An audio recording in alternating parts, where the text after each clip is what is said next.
자기 회사를 차려버렸네? 그것도 같은 업종으로 같은 날 주주 대표 소송을 제기합니다. 무려 5년이 지난 시점에 대법원이 뒤집었습니다. 상법이 개정되면서 주식과 기업에 대한 법이 굉장히 빨리 진화하고 있어요.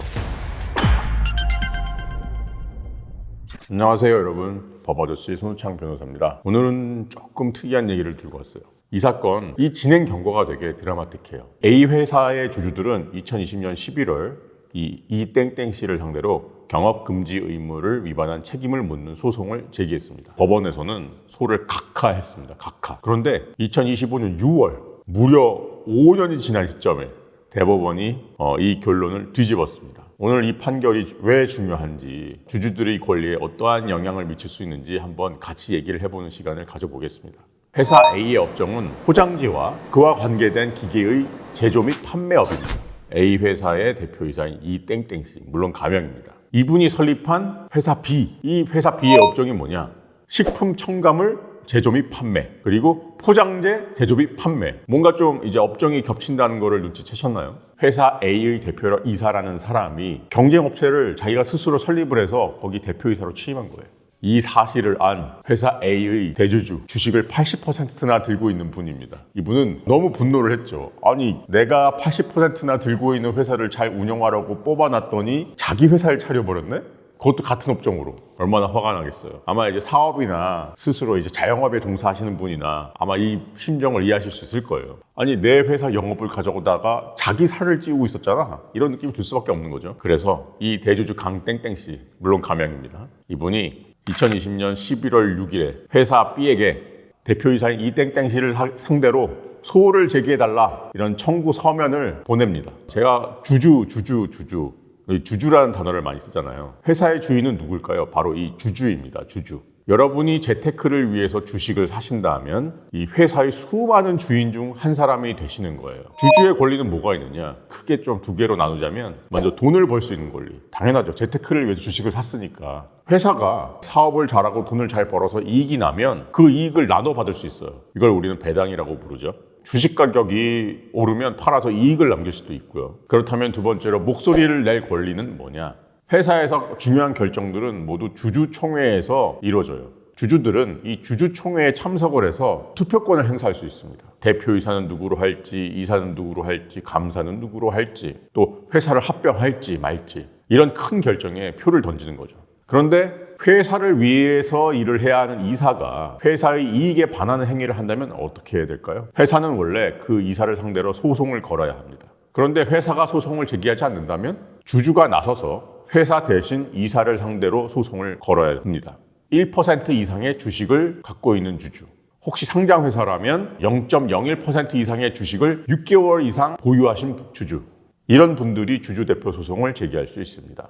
서면으로 회사에게 청구를 한 다음에 30일 동안 회사가 먼저 이사에 대해서 소송을 제기하기를 기다려줘야 됩니다.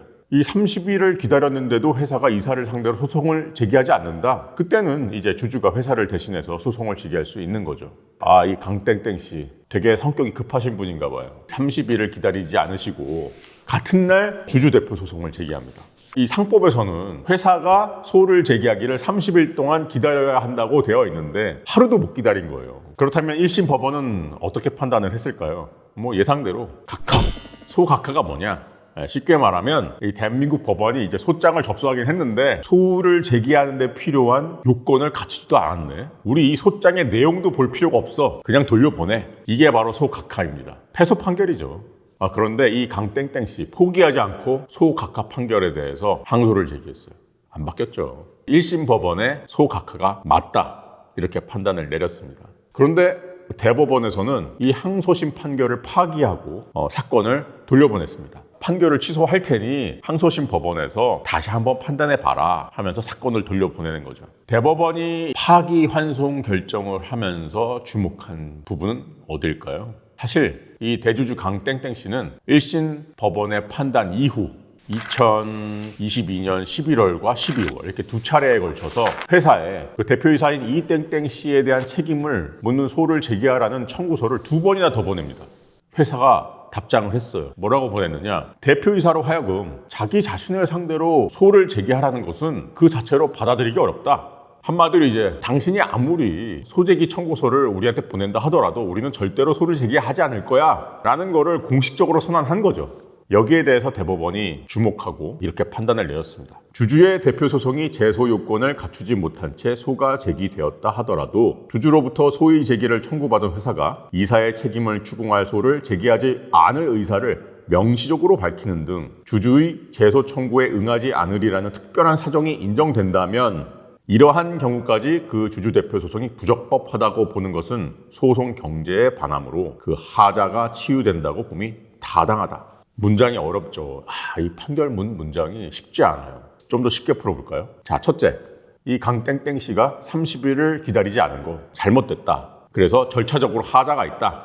둘째, 소재기 청구서를 받은 회사도 난 절대로 소를 제기하지 않을 거야 라고 공식 선언을 했다. 그런데 이 상황에서 법원이 소를 각하하고 처음부터 그 절차를 다시 진행하라고 하면은 시간과 비용의 낭비잖아요. 마지막으로 셋째, 회사가 소를 제기하지 않겠다는 의사를 명시적으로 밝혔다는 이러한 특별한 사정이 있는 경우에는 30일을 기다리지 않았다는 그 절차적인 하자가 상처가 치유되니까 소를 각하하지 말고 그 실체 관계에 대해서 한번 판단해 봐라. 이런 취지인 겁니다.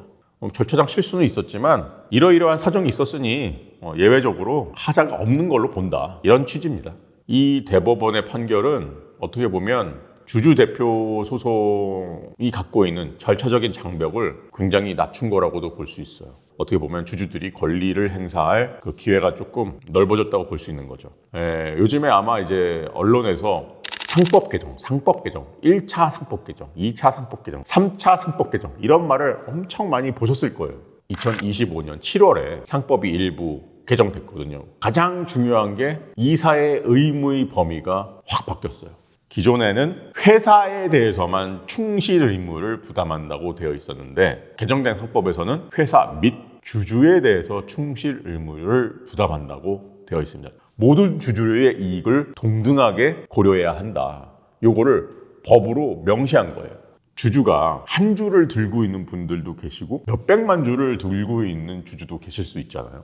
그런데 회사의 대표이사나 이사라는 사람들이 주식을 몇백만 주 들고 있는 대주주에게는 유리하고 주주를 조금밖에 안 들고 있는 소수 주주에게는 조금 불리한 그러한 결정을 내린다면 이제는 대표이사나 이사가 주주들에 대해서 책임을 져야 할 수도 있는 상황이 온 거죠. 사실 대주주 강땡땡 씨는 이 대표이사인 이 땡땡 씨를 상대로 형사 고발도 했었습니다. 그런데 왜 고소가 아니라 고발일까요? 고소는 누군가의 범죄 행위로 피해를 받은 피해자 본인이 수사기관에 수사를 해달라고 요청하는 거고요. 고발은 피해자 외의 제3자가 아니 저런 나쁜 사람이 있나 하면서 수사기관에 저 나쁜 사람을 처벌해 주세요라고 요청하는 겁니다. 이 땡땡 씨의 어떤 배임 행위가 있었다 하더라도 배임 행위의 피해자는 주주인 강땡땡 씨가 아니라 회사인 A사예요. 그렇기 때문에 A사는 고소를 할 수 있지만 강땡땡 씨는 고소를 할 수 없고 고발을 해야 하는 상황이었습니다.